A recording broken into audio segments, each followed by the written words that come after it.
Section 10. You must know that my father, named Mahmud, was king of this country. This is the kingdom of the Black Isles, which takes its name from the 4 small neighbouring mountains, for these mountains were formerly isles. The capital, where the king my father resided, was situated on the spot now occupied by the lake you have seen. The sequel of my history will inform you of those changes. The king my father died when he was 70 years of age. I had no sooner succeeded him than I married, and the lady I chose to share the royal dignity with me was my cousin. I had so much reason to be satisfied with her affection, and, on my part, loved her with so much tenderness that nothing could surpass the harmony and pleasure of our union. This lasted 5 years, at the end of which time I perceived the queen, my cousin, ceased to delight in my attentions. One day after dinner, while she was at her bath, I found myself inclined to repose and lay down upon a sofa. 2 of her ladies, who were then in my chamber, came and sat down, one at my head and the other at my feet, with fans in their hands to moderate the heat, and to prevent the flies from disturbing me. They thought I was asleep, and spoke in whispers, but as I only closed my eyes, I heard all their conversation. One of them said to the other, "Is not the queen wrong not to love so amiable a prince?" "Certainly," replied the other. "I do not understand the reason, neither can I conceive why she goes out every night and leaves him alone." "Is it possible that he does not perceive it?" "Alas," said the first, "how should he? She mixes every evening in his liquor the juice of a certain herb, which makes him sleep so sound all night that she has time to go where she pleases, and as day begins to appear, she comes and lies down by him again, and wakes him by the smell of something she puts under his nostrils." You may guess, my lord, how much I was surprised at this conversation, and with what sentiments it inspired me. Yet, whatever emotion it excited, I had sufficient self-command to dissemble and feigned to awake without having heard a word.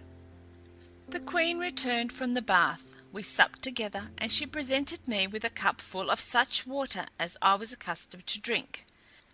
But instead of putting it to my mouth, I went to a window that was open, and threw out the water so quickly that she did not perceive it, and returned. We went to bed together, and soon after, believing that I was asleep, she got up with so little precaution that she said loud enough for me to hear her distinctly, "Sleep on, and may you never wake again." She dressed herself and went out of the chamber. As soon as the queen my wife was gone, I dressed myself in haste, took my scimitar, and followed her so quickly that I soon heard the sound of her feet before me, and then walked softly after her, for fear of being heard.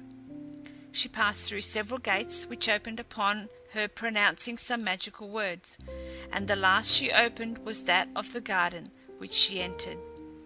I stopped at this gate, that she might not perceive me, as she passed along a parterre.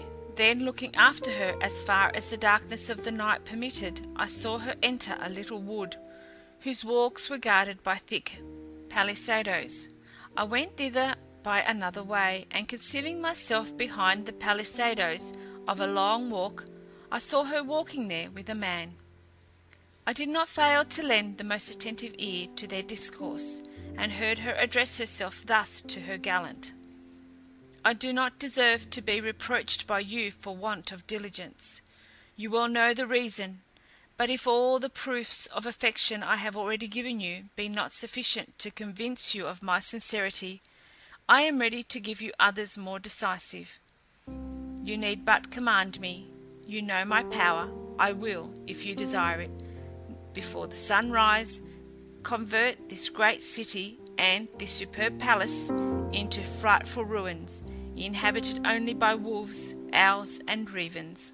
If you would have me transport all the stones of those walls so solidly built beyond Mount Caucasus, or the bounds of the habitable world, speak but the word, and all shall be changed." As the queen finished these words, she and her lover came to the end of the walk, turned to enter another, and passed before me. I had already drawn my scimitar, and her lover being next to me, I struck him on the neck, and brought him to the ground.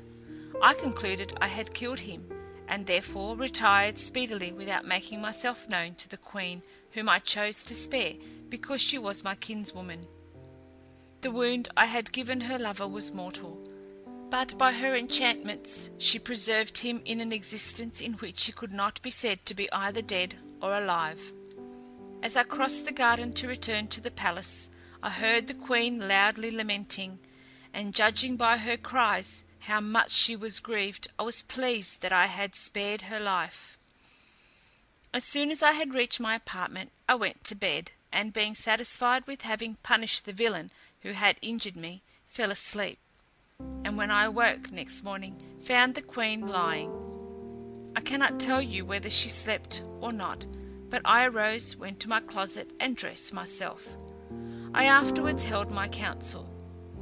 At my return, the queen, clad in mourning, her hair dishevelled, and part of it torn off, presented herself before me, and said, "I come to beg your majesty not to be surprised to see me in this condition.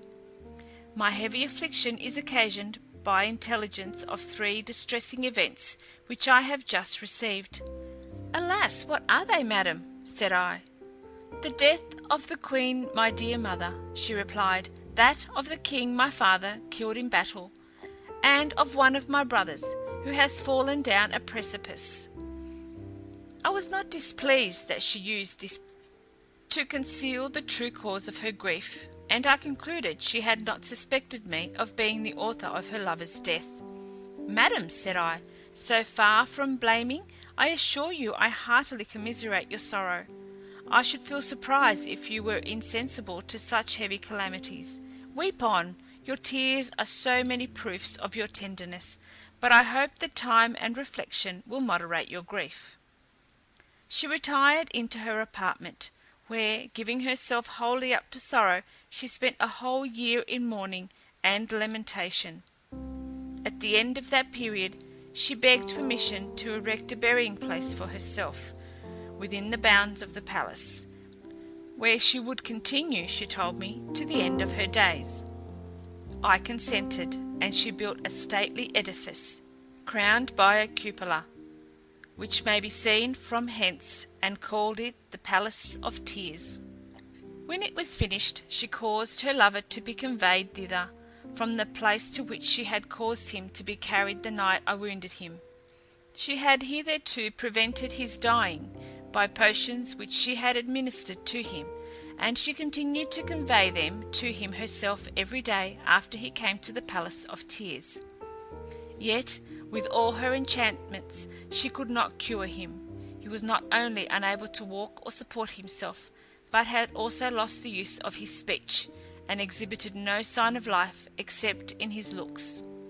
Though the queen had no other consolation but to see him, and to say to him all that her senseless passion could inspire, yet every day she made him 2 long visits. I was well apprized of this, but pretended ignorance. One day my curiosity induced me to go to the Palace of Tears to observe how the princess employed herself, and from a place where she could not see me, I heard her thus address her lover: "I am afflicted to the highest degree to behold you in this condition. I am as sensible as yourself of the tormenting pain you endure, but, dear soul, I am continually speaking to you, and you do not answer me. How long will you remain silent? Speak only one word. Alas, the sweetest moments of my life are these I spend here in partaking of your grief. I cannot live at a distance from you, and would prefer the pleasure of having you always before me to the empire of the universe." At these words, which were several times interrupted by her sighs and sobs, I lost all patience, and discovering myself, came up to her and said, "Madam, you have wept enough. It is time to give over this sorrow, which dishonours both. You have too much forgotten what you owe to me and to yourself. "Sire," said she, "if you have any kindness or compassion for me left, I beseech you to put no restraint upon me. Allow me to indulge my grief, which it is impossible for time to assuage." When I perceived that my remonstrance, instead of restoring her to a sense of duty, served only to increase her anguish, I gave over and retired. She continued every day to visit her lover, and for 2 whole years abandoned herself to grief and despair. I went a second time to the Palace of Tears. While she was there, I concealed myself again, and heard her thus address her lover: "It is now 3 years since you spoke one word to me. You answer not the proofs I give you of my love by my sighs and lamentations. Is it from insensibility or contempt? O tomb, hast thou destroyed that excess of affection which he bare me? Hast thou closed those eyes that evinced so much love, and were all my delight? No, no, this I cannot think. Tell me rather by what miracle thou becamest the depositary of the rarest treasure the world ever contained."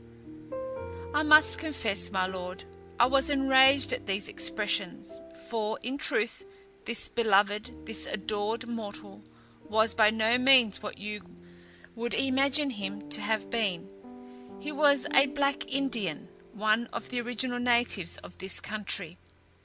I was so enraged at the language addressed to him, that I discovered myself, and, apostrophizing the tomb in my turn, I cried, "O tomb, why dost not thou swallow up that monster so revolting to human nature? Or rather, why dost not thou swallow up both the lover and his mistress?"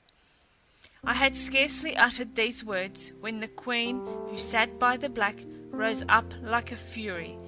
"Miscreant," said she, "thou art the cause of my grief. Do not think I am ignorant of this. I have dissembled too long. It was thy barbarous hand that brought the objects of my fondness into this lamentable condition, and thou hast the cruelty to come and insult a despairing lover. Yes," said I, in a rage, "it was I that chastised that monster according to his desert. I ought to have treated thee in the same manner. I now repent that I did not. Thou hast too long abused my goodness." As I spoke these words, I drew out my scimitar, and lifted up my hand to punish her. But regarding me steadfastly, she said with a jeering smile, "Moderate thy anger." At the same time she pronounced words I did not understand, and afterwards added, "By virtue of my enchantments, I command thee to become half marble and half man."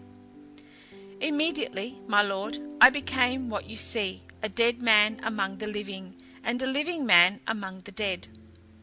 After the cruel sorceress, unworthy of the name of queen, had metamorphosed me thus, and brought me into this hall, by another enchantment she destroyed my capital, which was very flourishing and populous, and annihilated the houses, the public places, and markets, and reduced the site of the whole to the lake and desert plain you have seen. The fishes of 4 colours in the lake are the 4 kinds of inhabitants of different religions which the city contained. The white are the Mussulmans, the red the Persians who worship fire, the blue the Christians, and the yellow the Jews. The 4 little hills were the 4 islands that gave name to this kingdom. I learned all this from the enchantress, who, to add to my affliction, related to me these effects of her rage. But this is not all. Her revenge not being satisfied with the destruction of my dominions and the metamorphosis of my person, she comes every day and gives me over my naked shoulders 100 lashes with the whip, until I am covered with blood. When she has finished this part of my punishment, she throws over me a coarse stuff of goat's hair, and over that this robe of brocade, not to honour, but to mock me. When he came to this part of the narrative, the young king could not restrain his tears, and the Sultan was himself so affected by the relation that he could not find utterance for any words of consolation. Shortly after, the young king, lifting up his eyes to heaven, exclaimed, "Mighty Creator of all things, I submit myself to thy judgments, and to the decrees of thy providence. I endure my calamities with patience, since it is thy will things should be as they are. But I hope thy infinite goodness will ultimately reward me." The Sultan, greatly moved by the recital of this affecting story, and anxious to avenge the sufferings of the unfortunate prince, said to him, "Inform me whither this perfidious sorceress retires, and where may be found her vile paramour, who is entombed before his death." "My lord," replied the prince, "her lover, as I have already told you, is lodged in the Palace of Tears, in a superb tomb constructed in the form of a dome. This palace joins the castle on the side in which the gate is placed. As to the queen, I cannot tell you precisely whither she retires, but every day at sunrise she goes to visit her paramour, after having executed her bloody vengeance upon me, and you see I am not in a condition to defend myself. She carries to him the potion with which she has hitherto prevented his dying, and always complains of his never having spoken to her since he was wounded." "Prince," said the Sultan, "your condition can never be sufficiently deplored. No one can be more sensibly affected by your misfortunes than I am. Never did anything so extraordinary befall any man, and those who write your history will have the advantage of relating what surpasses all that has hitherto been recorded. One thing only is wanting, the revenge to which you are entitled, and I will omit nothing in my power to effect it." In his subsequent conversation with the young prince, the Sultan told him who he was, and for what purpose he had entered the castle, and afterwards informed him of a mode of revenge which he had devised. They agreed upon the measures they were to take for accomplishing their design, and deferred the execution of it till the following day. In the meantime, the night being far spent, the Sultan took some rest, but the young prince passed the night as usual without sleep, having never slept since he was enchanted, still indulging some hopes of being speedily delivered from his misery. Next morning the Sultan arose with the dawn, and prepared to execute his design. Hiding his upper garment, which might encumber him, he then proceeded to the Palace of Tears. He found it lighted up with an infinite number of flambeaux of white wax, and perfumed by a delicious scent issuing from several censers of fine gold of admirable workmanship. As soon as he perceived the bed where the black lay, he drew his scimitar, and without resistance deprived him of his wretched life, dragged his corpse into the court of the castle, and threw it into a well. After this he went and lay down in the black's bed, placed his scimitar under the covering, and waited to complete his design. The queen arrived shortly after. She first went into the chamber of her husband, the king of the Black Islands, stripped him, and with unexampled barbarity gave him 100 stripes. The unfortunate prince filled the palace with his lamentations, and conjured her in the most affecting tone to take pity on him, but the cruel wretch ceased not till she had given the usual number of blows. "You had no compassion on my lover," said she, "and you are to expect none from me." After the enchantress had given the king, her husband, 100 blows with the whip, she put on again his covering of goat's hair, and his brocade gown over all, and went afterwards to the Palace of Tears, and as she entered, renewed her tears and lamentations. Then, approaching the bed where she thought her paramour lay, "What cruelty," cried she, "was it to disturb the satisfaction so tender and passionate a lover as I am, O cruel prince, who reproachest me that I am inhuman, when I make thee feel the effects of my resentment?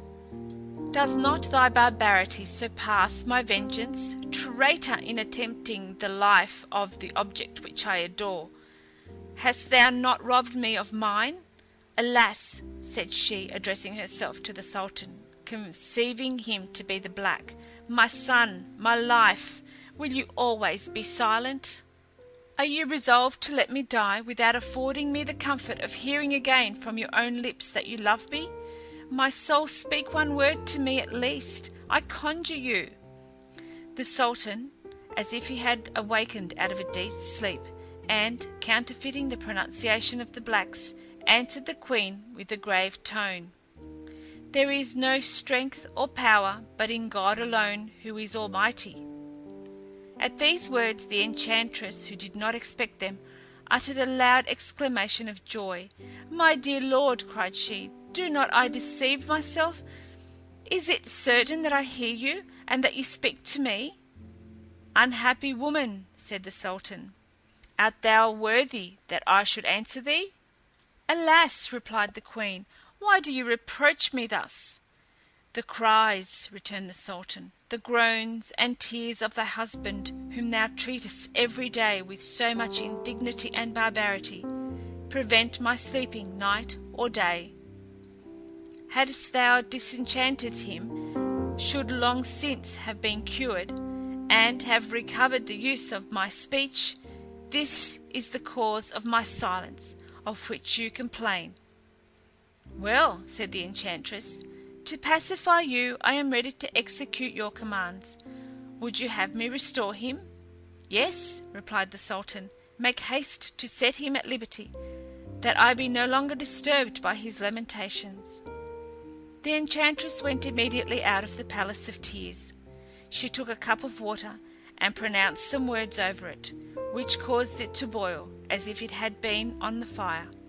She afterwards proceeded to the young king her husband, and threw the water upon him, saying, "If the Creator of all things did form thee as thou art at present, or if he be angry with thee, do not change, but if thou art in that condition merely by virtue of my enchantments, resume thy natural shape, and become what thou wast before." She had scarcely spoken these words when the prince, finding himself restored to his former condition, rose up and returned thanks to God. The enchantress then said to him, "Get thee from this castle, and never return on pain of death." The young king, yielding to necessity, went away from the enchantress without replying a word, and retired to a remote place, where he patiently awaited the event of the design which the Sultan had so happily begun. Meanwhile the enchantress returned to the Palace of Tears, and, supposing that she still spoke to the black, said, "Dear love, I have done what you required. Nothing now prevents your rising and giving me the satisfaction of which I have so long been deprived." The Sultan, still counterfeiting the pronunciation of the blacks, said, "What you have now done is by no means sufficient for my cure. You have only removed a part of the evil, you must cut it up by the root." "My lovely black," resumed the queen, "what do you mean by the root?" "Wretched woman," replied the Sultan, "understand you not that I allude to the town and its inhabitants, and the 4 islands destroyed by thy enchantments? The fish every night at midnight raise their heads out of the lake, and cry for vengeance against thee and me. This is the true cause of the delay of my cure. Go speedily, restore things to their former state, and at thy return I will give thee my hand, and thou shalt help me to arise." The enchantress, inspired with hope from these words, cried out in a transport of joy, "My heart, my soul, you shall soon be restored to your health, for I will immediately do as you command me." Accordingly she went that instant, and when she came to the brink of the lake, she took a little water in her hand, and sprinkling it, had no sooner pronounced some words over the fish and the lake, that the city was immediately restored. The fish became men, women, and children, Mohammedans, Christians, Persians, or Jews, freemen or slaves, as they were before, every one having recovered his natural form. The houses and shops were immediately filled with their inhabitants, who found all things as they were before the enchantment. The Sultan's numerous retinue who found themselves encamped in the largest square, were astonished to see themselves in an instant in the middle of a large, handsome, well-peopled city. To return to the enchantress. As soon as she had effected this wonderful change, she returned with all expedition to the Palace of Tears, that she might receive her reward. "My dear lord," cried she, as she entered, "I have come to rejoice with you in the return of your health. I have done all that you required of me. Then pray rise and give me your hand." "Come near," said the Sultan, still counterfeiting the pronunciation of the blacks. She did so. "You are not near enough," he continued. "Approach nearer." She obeyed. He then rose up, and seizing her by the arm so suddenly that she had not time to discover him, he with a blow of his scimitar cut her in two, so that one half fell one way and the other another. This done, he left the body on the spot, and going out of the Palace of Tears, went to seek the young king of the Black Isles, who waited for him with great impatience. When he found him, "Prince," said he, embracing him, "rejoice, you have now nothing to fear. Your cruel enemy is dead."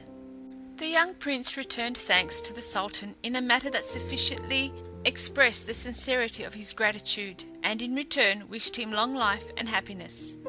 "You may henceforward," said the Sultan, "dwell peaceably in your capital, unless you will accompany me to mine, which is near. You shall there be welcome, and have as much honour and respect shown you as if you were in your own kingdom." "Potent monarch, to whom I am so much indebted," replied the king, "you think then that you are near your capital?" "Yes," said the Sultan. "I know it is not above 4 or 5 hours' journey." "It will take you a whole year to return," said the prince. "I do indeed believe that you came hither from your capital in the time you mention, because mine was enchanted, but since the enchantment is taken off, things are changed. However, this shall not prevent my following you, were it to the utmost corners of the earth. You are my deliverer, and that I may give you proofs of my acknowledging this during my whole life, I am willing to accompany you, and to leave my kingdom without regret." The Sultan was extremely surprised to understand that he was so far from his dominions, and could not imagine how it could be. But the young king of the Black Islands convinced him beyond a possibility of doubt, that the Sultan replied, "It is no matter. The trouble of returning to my own country is sufficiently recompensed by the satisfaction of having obliged you, and by acquiring you for a son. For since you will do me the honour of accompanying me, as I have no child, I look upon you as such, and from this moment appoint you my heir and successor." The conversation between the Sultan and the King of the Black Islands concluded with most affectionate embraces, after which the young prince employed himself in making preparations for his journey, which were finished in 3 weeks, to the great regret of his court and subjects, who agreed to receive at his hands one of his nearest kindred for their monarch. At length the Sultan and the young prince began their journey, with 100 camels laden with inestimable riches from the treasury of the young king, followed by 50 handsome gentlemen on horseback, perfectly well mounted and dressed. They had a pleasant journey, and when the Sultan, who had sent couriers to give advice of his delay, and of the adventure which had occasioned it, approached his capital, the principal officers came to receive him, and to assure him that his long absence had occasioned no alteration in his empire. The inhabitants also came out in great crowds, receiving him with acclamations, and made public rejoicings for several days. The day after his arrival, the Sultan gave all his courtiers a very ample account of the circumstances which, contrary to his expectation, had detained him so long. He acquainted them with his having adopted the king of the 4 Black Islands, who was willing to leave a great kingdom to accompany and live with him, and in reward for their loyalty he made each of them presents according to their rank. As for the fisherman, as he was the first cause of the deliverance of the young prince, the Sultan gave him a plentiful fortune, which made him and his family happy the rest of their lives. End of section 10.